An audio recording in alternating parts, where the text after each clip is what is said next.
बैठी के बेलोड़ा बहगे जान जान गे बैठी के बेलोड़ा बहगे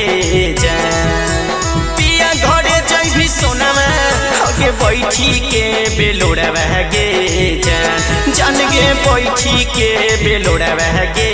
जान जान गे रोते रोते होई तो रतिया से भोरा बहगे जान जान गे रोते रोते होई तो रतिया से भोरा बहगे जान जान गे रोते रोते होई तो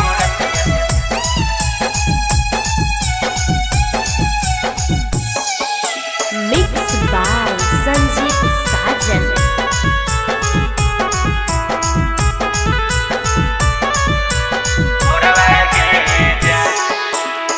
सजतौ में हदिया सोना लगतौ हरदिया देखी देखी के हमारा उठतौ लहरिया सजतौ में हदिया सोना लगतौ हरदिया देखी देखी के हमारा उठतौ लहरिया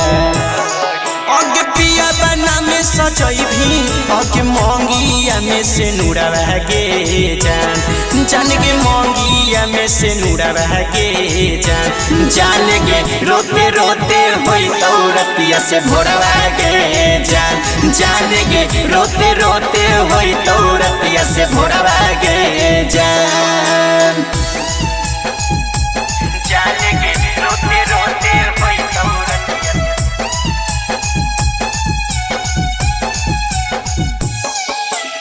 मिक्स बाय संजीव साजन।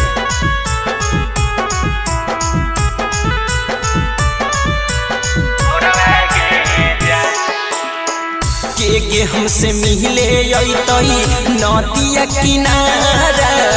झूठे वादा झूठे क्रिया झूठे गे पियारा के हमसे मिले अतई नदिया किनारा झूठे वादा झूठे क्रिया झूठे गे पियारा अगे संजीत किसान रोईता अगे थई के अछड़ा बहगे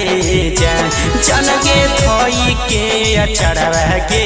जान जान गे रोते रोते होई तो रतिया से भोरा बहगे जान जान गे रोते रोते होई तो रतिया से भोरा बहगे